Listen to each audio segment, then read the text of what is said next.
നമുക്ക് baby friendly സദ്യയിലെ രണ്ടാമത്തെ റെസിപ്പിയിലേക്ക് പോയാലോ? ഫസ്റ്റ് വീഡിയോ കണ്ടവർക്കറിയാം, ഈ സീരീസിലൂടെ കുഞ്ഞുങ്ങളുടെ പ്രായത്തിനും ഫീഡിംഗ് സ്റ്റേജിനും അനുസരിച്ച് അവർക്ക് പറ്റുന്ന രീതിയിൽ ഓരോ സദ്യ ഡിഷും എങ്ങനെ പ്രിപ്പയർ ചെയ്യാം എന്നുള്ള ഐഡിയാസാണ് ഞാൻ ഷെയർ ചെയ്യുന്നത്. ആദ്യത്തെ വീഡിയോയിൽ ഈ സീരീസിനെ കുറിച്ച് കുറച്ചുകൂടി ഡീറ്റെയിൽഡ് ആയി പറഞ്ഞിട്ടുണ്ട്. അതുകൊണ്ട് നമുക്ക് നേരെ റെസിപ്പിയിലേക്ക് പോകാം. സോ റെസിപ്പി നമ്പർ 2, ബീട്രൂട്ട് പച്ചടി. ഫുഡ് ഇൻട്രൊഡ്യൂസ് ചെയ്ത് തുടങ്ങിയ സ്റ്റേജ് മുതൽ തന്നെ കുഞ്ഞിൻ്റെ ഫീഡിംഗ് സ്റ്റേജ് അനുസരിച്ച് ഇൻക്ലൂഡ് ചെയ്യാൻ പറ്റുന്ന ഒരു ഡിഷാണ് ബീട്രൂട്ട് പച്ചടി. ഇത് നമ്മൾ വളരെ സ്മൂത്തായിട്ട് ഒരു പ്യൂരി കൺസിസ്റ്റൻസിലാണ് പ്രിപ്പയർ ചെയ്യുന്നത്. കുറച്ചുകൂടി ടെക്സ്ചർ ഹാൻഡിൽ ചെയ്യാൻ പറ്റുന്ന കുഞ്ഞാണെങ്കിൽ അതിനനുസരിച്ച് കൺസിസ്റ്റൻസി ഒന്ന് അഡ്ജസ്റ്റ് ഒക്കെ ചെയ്യാം. പിന്നെ ഒരു സദ്യ ഉണ്ടാക്കുമ്പോൾ പലതരത്തിലുള്ള ടെക്സ്ചേഴ്സ് ഉള്ള ഡിഷസ് ഉണ്ടാകുമല്ലോ, അതുകൊണ്ട് ഇതുപോലൊരു സ്മൂത്ത് ഡിഷ് നമുക്ക് ഇൻക്ലൂഡ് ചെയ്യാവുന്നതാണ്. പിന്നെ ബീട്രൂട്ടിൻ്റെ ഈ ബ്യൂട്ടിഫുൾ കളർ നമ്മുടെ സദ്യ തന്നെ കളർഫുൾ ആക്കും. അപ്പോൾ ആദ്യം കുറച്ച് ബീട്രൂട്ട് മാത്രം എടുക്കാം. ഞാനിത് വളരെ തിൻ സ്ലൈസസ് ആയിട്ടാണ് കട്ട് ചെയ്യുന്നത്. ഇങ്ങനെ നന്നായി തിന്നായി കഴിഞ്ഞാൽ പെട്ടെന്ന് സ്റ്റീം ചെയ്ത് എല്ലായിടത്തും ഒരേപോലെ കുക്കായിട്ട് എടുക്കാൻ പറ്റും. ബീട്രൂട്ട് നമുക്ക് സ്റ്റീം ചെയ്തോ ബോയിൽ ചെയ്തോ ഒക്കെ കുക്ക് ചെയ്യാം. പക്ഷേ ഇവിടെ ഞാൻ സ്റ്റീമിംഗ് ആണ് പ്രിഫർ ചെയ്യുന്നത്. കാരണം എന്താണെന്ന് വെച്ചാൽ സ്റ്റീമിംഗ് ചെയ്യുമ്പോൾ ബീട്രൂട്ടിൻ്റെ കളർ റിട്ടേൺ ചെയ്യാനും അതേപോലെ തന്നെ ന്യൂട്രിയൻസ് കൂടുതൽ പ്രിസർവ് ചെയ്യാനും സഹായിക്കും. സ്റ്റീം ചെയ്ത ബീട്രൂട്ടിൻ്റെ ചൂട് ഒന്ന് പോയ ശേഷം നമുക്ക് സ്റ്റീം ചെയ്തപ്പോൾ കിട്ടിയ വെള്ളം തന്നെ ആവശ്യത്തിന് മാത്രം ചേർത്തിട്ട് നല്ല സ്മൂത്തായിട്ട് ബ്ലെൻഡ് ചെയ്തെടുക്കാം. ഒരുപാട് വെള്ളം ചേർക്കണ്ട, എങ്കിൽ ലൂസായിട്ട് പോകും. ഇനി നിങ്ങൾ ഉണ്ടാക്കുന്ന ബീട്രൂട്ട് പ്യൂരി കുറച്ച് വെള്ളം പോലെ ആണെങ്കിൽ സോട്ട് ചെയ്ത് അതിൻ്റെ വെള്ളം ഒന്ന് വറ്റിച്ചെടുക്കാവുന്നതാണ്. നമ്മുടെ കൺസിസ്റ്റൻസി എന്താണോ അത് കീപ്പ് ചെയ്യാൻ വേണ്ടി.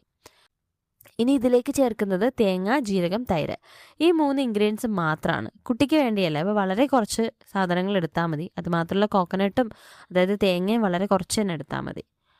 അതുകൊണ്ട് തേങ്ങ മാത്രം വേറെ, തൈര് വേറെ എന്നിങ്ങനെ അരയ്ക്കുന്നതിന് പകരം ഞാൻ കുറച്ച് കേർഡ് ചേർത്ത് ഒരുമിച്ചാണ് ബ്ലെൻഡ് ചെയ്യുന്നത്.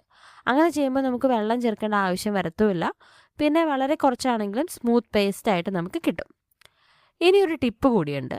നമ്മൾ സദ്യ ഉണ്ടാക്കുന്ന ആ ദിവസം, അതായത് ഫൈനൽ ഓണം സദ്യ ഉണ്ടാക്കുന്ന ദിവസം ഓരോ റെസിപ്പിയും ഓരോ സമയത്ത് വേറെ വേറെ സ്റ്റീം ചെയ്യണമെന്നൊന്നുമില്ല. ഏതൊക്കെ ഡിഷസിനാണ് കോക്കനട്ട് വേണ്ടത്, ഏതൊക്കെ ഡിഷസിന് കേർഡ് വേണം, ഏതൊക്കെയാണ് സ്റ്റീം ചെയ്യേണ്ടത്, അങ്ങനെ ഡിസൈഡ് ചെയ്തിട്ട് ഏതൊക്കെയാണ് ബോയിൽ ചെയ്യേണ്ടതൊക്കെ ഡിസൈഡ് ചെയ്തിട്ട് നമുക്ക് വേണേൽ അറ്റ് എ ടൈം തന്നെ ഇതെല്ലാം ചെയ്തെടുക്കാൻ പറ്റും. കാരണം എന്താണെന്ന് വെച്ചാൽ കുട്ടിയല്ലേ, വളരെ കുറച്ചേ ആവശ്യമുള്ളൂ. അപ്പോൾ അത് ഈസി ആയിട്ട് നമ്മുടെ സമയം അധികം കൺസ്യൂം ചെയ്യാതെ നമുക്ക് കുട്ടിക്കുള്ള സദ്യ ഉണ്ടാക്കിയെടുക്കാൻ പറ്റും. ഇതിനെക്കുറിച്ച് നമ്മുടെ എല്ലാ സദ്യ റെസിപ്പിയും കഴിഞ്ഞിട്ട് കൂടുതൽ ഡീറ്റെയിൽഡ് ആയിട്ട് ഞാൻ പറഞ്ഞു തരാം. ഇനി നമ്മുടെ ബീട്രൂട്ട് പേസ്റ്റ് ഒന്ന് പാനിലേക്ക് മാറ്റി ഞാൻ പറഞ്ഞതുപോലെ കുറച്ച് സോട്ട് ചെയ്തെടുക്കുക. അതിൽ എക്സസ് വാട്ടർ ഒന്ന് പോകട്ടെ. അപ്പോൾ നമുക്ക് വേണ്ട കൺസിസ്റ്റൻസി അനുസരിച്ച് തിക്കായി കിട്ടും. ഞാനിവിടെ ഒരു മീഡിയം കൺസിസ്റ്റൻസി ആണ് വെച്ചിരിക്കുന്നത്.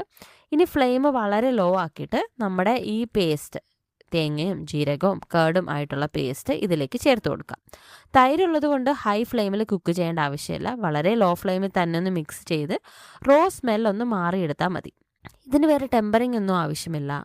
കടുക്, ഓയിൽ ഇങ്ങനെയുള്ള കാര്യങ്ങളൊക്കെ കുട്ടികൾക്ക് നമുക്ക് അധികം ആവശ്യമില്ലല്ലോ. അത്രയേ ഉള്ളൂ. ഇതാണ് നമ്മുടെ ബേബി ഫ്രണ്ട്ലി ബീട്രൂട്ട് പച്ചടി.